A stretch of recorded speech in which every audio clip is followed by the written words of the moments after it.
ඊළඟ මෙනෙහි කිරීම තුන තුළින් අප යේසුස් වහන්සේගේ ජීවිතය දෙස අපගේ සිත යොමු කරමු. පළමු මෙනෙහි කිරීමෙන් මිනිසුන්ගේ සිත්වල යේසුස් වහන්සේට හිමි වූ ස්ථානය ගැනත්, දෙවෙනි මෙනෙහි කිරීමේදී ඉතිහාසයේ යේසුස් වහන්සේට හිමි වූ ස්ථානය ගැනත්, තුන්වෙනි මෙනෙහි කිරීමේදී අන් ගුරුවරු සමග යේසුස් වහන්සේට හිමි වූ ස්ථානය ගැනත් අපි කල්පනා කරමු. එම නිසා මෙම පළමු මෙනෙහි කිරීමෙන් මිනිසුන්ගේ සිත්වල යේසුස් වහන්සේට හිමි වූ ස්ථානය ගැන අපි කල්පනා කරමු. මතෙව් 16 පරිච්ඡේදයේ 13 සිට 16 දක්වා අප කියවනවා. යේසුස් වහන්සේ පිලිප්පි කායිසාරයේ පෙදෙස්වලට පැමිණි කල මනුෂ්‍ය පුත්‍රයාණෝ කවරෙක්ද කියා මිනිසු කියද්දැයි ශ්‍රාවකයන්ගෙන් ඇසූසේක. ඕ කතා කොට සමහරෙක් ස්නාවක යොහාන් කියාද, සමහරෙක් එලියා කියාද, අන් සමහරෙක් ජෙරමියා නොහොත් දිවසවරයන්ගෙන් කෙනෙක් කියාද කියති කීය. ඒත් ඔබ මා කවුරුක කියන්නේ දැයි උන්වහන්සේ ඔවුන්ගෙන් ඇසූසේක. සීමොන් පේතුරු උත්තර දෙමින් ඔබ ක්‍රිස්තුවරයාණෝය, ජීවමාන දෙවියන් වහන්සේගේ පුත්‍රයාණෝ යයි කීය. අපි බලමු සුදු පාවුලතුමා යේසුස් වහන්සේ ගැන සිතුවේ කුමක්ද කියා.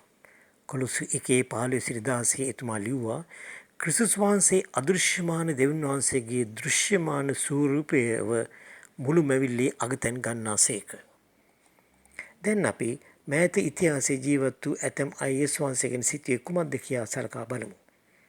සාදු සුන්දර සිං ඉන්දියාවේ පංජාබ් ප්‍රදේශයේ ඈත ගමක උපත ලැබූ හින්දු භක්තකයෙක්ය. අවුරුදු 14ක් පමණ වන විට ඔහුට අවශ්‍ය වී තිබුණා සත්‍ය දෙවි කෙනෙක් සිටිත් නම් එතුමාව සොයා ගැනීමට. ඔහු බලාපොරොත්තු වූයේ ක්‍රිෂ්ණා හෝ බුදුන් වහන්සේ, එසේත් නැත්නම් හින්දු දේවතාවක් එළිදරව් වේවි කියාය. ඒ කිසි කෙනෙක් දර්ශනය වුණේ නැත. නමුත් ඔහුට එළිදරව් වූයේ ක්‍රිස්තුස් වහන්සේය. එදින සිට එතුමා හින්දු ආගම අත්හැර ක්‍රිස්තුස් වහන්සේ අනුගමනය කිරීමට පටන් ගත්තා. කෙනෙක් සාදු සුන්දර සිං අමතා ඇසුවා, ඔබ හින්දු ආගම අතහැර ක්‍රිස්තියානි ආගම වැළඳ ගැනීමට හේතු කරුණු කුමක්ද කියා. ඉතා කෙටියෙන් ඔහු උත්තර දුන්නා, යේසුස් වහන්සේය කියා.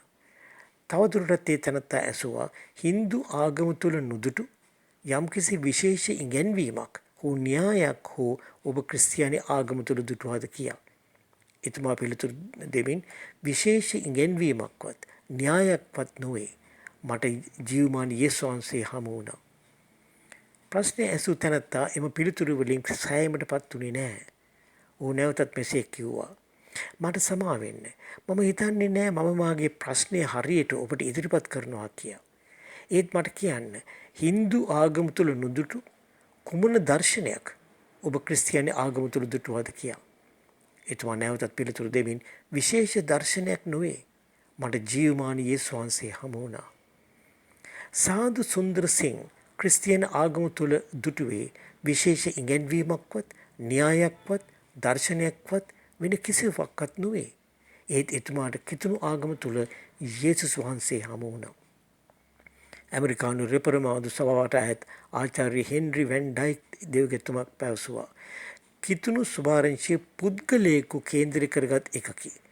ඒ විශේෂ ඇදහිලි ක්‍රමයක්වත්, විශේෂ ආචාර්ය ධර්මයක්වත්, විශේෂ දර්ශනයක්වත් නොවේ. එය පුද්ගලයෙකු කේන්ද්‍ර කරගත් එකකි. ජර්මන් ජාතික කතුවරයෙක් සහ දේවගතිවරයෙක් වූ මාටින් ලූතරතුමා පැවසුවා, යේසුස් වහන්සේ මිනිසෙකු ලෙස අල්ලා ගන්න. එවිට ඔබට වැටහි යාවි උන්වහන්සේ දේව පුත්‍රයා බව. චීනයේ දේවගතිවරයෙක් වූ වොච්මන් නී මෙසේ පවසා තිබුණා, ක්‍රිස්තුස් වහන්සේගෙන් පිටත මම පව්කාරයෙක් වෙමි.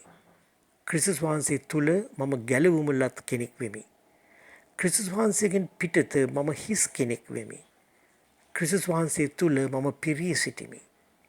ක්‍රිස්තුස් වහන්සේගෙන් පිටත මම දුර්වල කෙනෙක් වෙමි. ක්‍රිස්තුස් වහන්සේ තුල මම ශක්ති සම්පන්න කෙනෙක් වෙමි.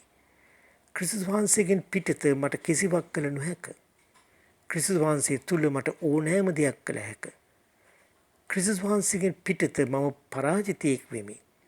ක්‍රිස්තුස් වහන්සේ තුල මම ජයග්‍රාහකයෙක් වෙමි. ක්‍රිස්තුස් වහන්සේ තුල යන වචනවල කෙතරම් අර්ථයක් ගැබ් වී ඇද්ද? ඊළඟ මෙනෙහි කිරීමේදී ඉතිහාසයේ යේසුස් වහන්සේට හිමි වූ ස්ථානය ගැනත්, තුන්වෙනි මෙනෙහි කිරීමේදී අන් ගුරුවරු සමග යේසුස් වහන්සේට හිමි වූ ස්ථානය ගැනත් අපි සලකා බලමු.